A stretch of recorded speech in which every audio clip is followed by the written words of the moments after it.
Sorry, please. ഞാൻ വേണമെങ്കിൽ കെട്ടിപ്പിടിച്ചിട്ട് ഉമ്മ അയ്യോ, I am so happy. The goose bumps ഒക്കെ വരികയാണ്. അത്ര എനിക്ക് സന്തോഷമായി. ബിക്കോസ് എനിക്ക് ഭയങ്കര ഇഷ്ടമാണ് ചാക്കോച്ചനെ. ഞാൻ കാണാൻ കാത്തിരുന്ന ഒരാളാണ്. അങ്ങനെ ഒരാളുടെ അടുത്ത് ഞാൻ സംസാരിക്കുമല്ലേ.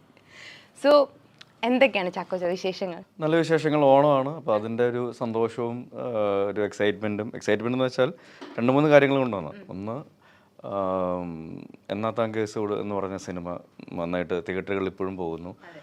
അതേ സമയത്ത് തന്നെ അത് തിയേറ്ററുകളിൽ ഓടുമ്പോൾ തന്നെ ഒറ്റ എന്ന എൻ്റെ ഒരു വലിയ സിനിമ, ഞാനും അഭിനയിച്ചിട്ടുള്ള ഒരു വലിയ സിനിമ, അരവിന്ദ് സ്വാമിയോടൊപ്പം അഭിനയിച്ചൊരു വലിയ സിനിമ തിയേറ്ററിലേക്ക് വരുന്നു.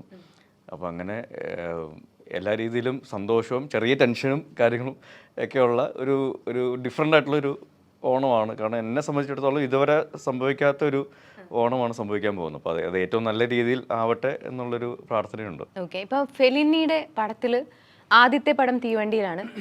തീവണ്ടിയിൽ ടോവിനോനെ കൊണ്ട് നല്ലൊരു ലിപ് കിസ് ചെയ്യിപ്പിച്ചിട്ടുണ്ടായിരുന്നു.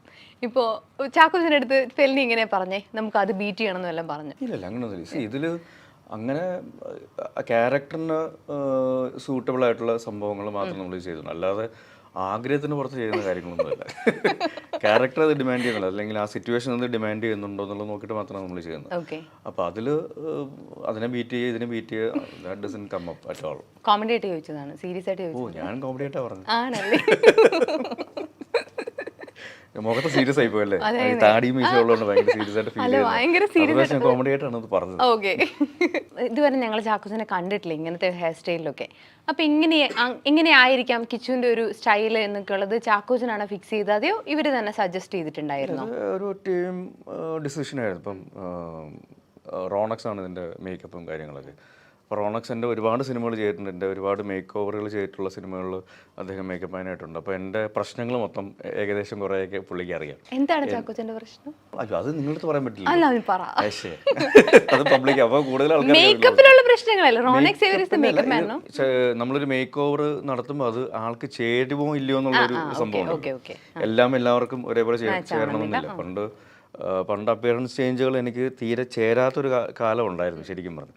അപ്പോൾ അതിൽ നിന്ന് മാറി നമ്മൾ മേക്ക് ഓവറുകളിലേക്ക് വരുമ്പോൾ അത് ഏത് രീതിയിൽ നമുക്ക് ആപ്റ്റാണ്, ഇതാണോ കറക്റ്റ് അതോ മറ്റേതാണോ കുറച്ചുകൂടെ കറക്റ്റ് എന്നുള്ളത് നമുക്ക് ചൂസ് ചെയ്ത് നമ്മളെ ഹെൽപ്പ് ഔട്ട് ചെയ്യാനായിട്ട് റോണക്സിൻ്റെ വലിയ ഒരു ഹാൻഡുണ്ട്.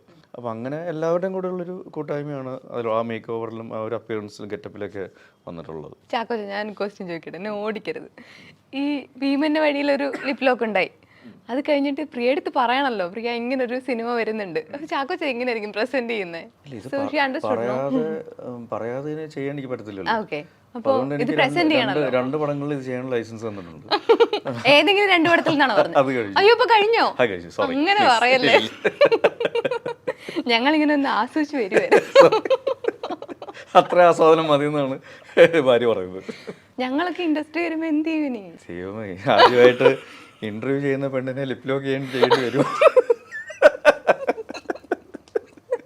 അപ്പൊ അങ്ങനെയാണ്. അപ്പം ഈ 2 പടത്തിനാണ് പെർമിഷൻ തന്നിരുന്നത്. ലൈസൻസ് കഴിഞ്ഞു, കട്ട്. ഓക്കെ, അരവിന്ദ് സ്വാമിയുടെ ഒപ്പം ചാക്കോച്ചൻ അഭിനയിക്കുകയാണ്. അപ്പം ചാക്കോച്ചൻ്റെ എങ്ങേജിൽ തന്നെ അല്ലേ അരവിന്ദ് സ്വാമി എന്ന് പറയുന്നത് അന്നത്തെ ചോക്ലേറ്റ് ബോയ് ആണ്.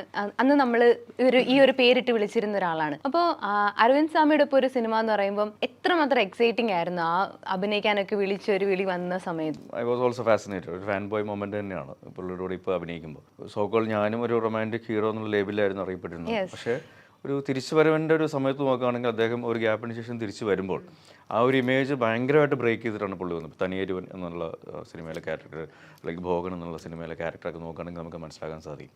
അപ്പോൾ അങ്ങനെ ഒരു വലിയൊരു ഇമേജ് ബ്രേക്കിംഗ് അല്ലെങ്കിൽ ഇമേജ് മേക്ക് ഓവറിലൂടെയാണ് പുള്ളി തിരിച്ചു വരികയും ഇപ്പോഴും ആൾക്കാരുടെ മനസ്സിൽ ഏറ്റവും ഇഷ്ടപ്പെടുന്ന ഒരു ആക്ടർ എന്നുള്ള രീതിയിൽ പൊസിഷൻ മെയിൻറ്റെയിൻ ചെയ്യുകയും ചെയ്യുന്നത്.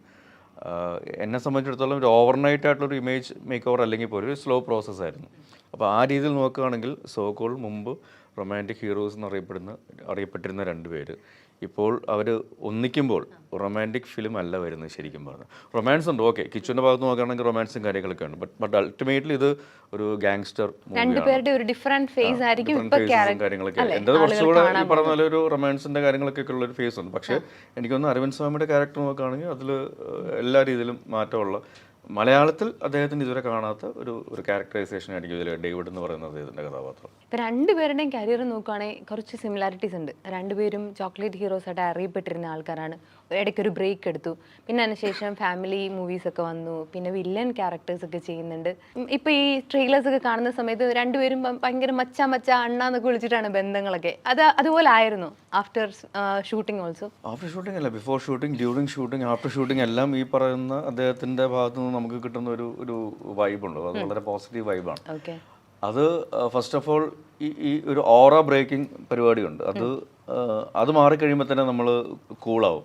അതിൽ വേറൊരു പ്രധാന കാര്യം ഇതിൽ പ്ലേ ചെയ്തിട്ടുള്ളത്, ഓക്കെ, നമ്മുടെ ഒരു ഫിലിം ഹിസ്റ്ററി നോക്കുകയാണെങ്കിൽ ഈ പറയുന്ന ഒരു സിമിലാരിറ്റിയും കാര്യങ്ങളൊക്കെ കാണാമെങ്കിൽ പോലും അതിനപ്പുറം ഫുഡ് ഫാക്ടർ എന്നൊരു സംഭവമുണ്ട്. രണ്ടുപേരും നല്ല കിടിലൻ ഫുഡീസാണ്.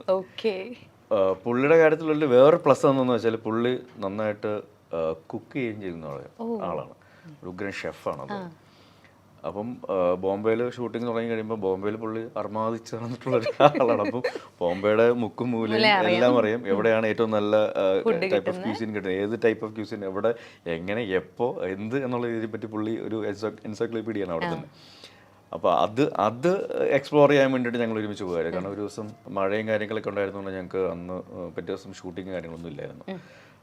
അപ്പോൾ ഞാൻ രാവിലെ ഇറങ്ങി, ഈ പറഞ്ഞ പോലെ ഞാൻ ഫുഡ് അന്വേഷിച്ച് പോകുന്ന ഒരാളാണ്. ഇങ്ങനെ നടന്ന് പുറത്തോട്ട് ഇറങ്ങി നടന്ന് ഫുഡ് കിട്ടുന്ന സ്ഥലമൊക്കെ അന്വേഷിച്ച് ഇങ്ങനെ പോകാൻ നേരത്തെ ഫോൺ വന്നു. അരവിന്ദ് സ്വാമിയാണ്, അദ്ദേഹമാണ്. എവിടെയാണ് പുള്ളി എന്നെ സർജി എന്നൊക്കെ വിളിക്കുന്നത്. എന്നെയാണ് പുള്ളി ബഹുമാനിക്കുന്നത്. ഞാൻ അങ്ങോട്ട് കൊടുക്കുന്നതിനേക്കാളും കൂടുതൽ ബഹുമാനം അതൊക്കെ എനിക്ക്. സർജി എங்கே ഇറക്കെ വേറെ യു ഇതൊക്കെ ചോദിച്ചു. അപ്പോൾ ഞാൻ ഇങ്ങനെ ഫുഡ് അടിക്കാൻ വേണ്ടി ജസ്റ്റ് ഒന്ന് പുറത്തോട്ട് ഇറങ്ങി.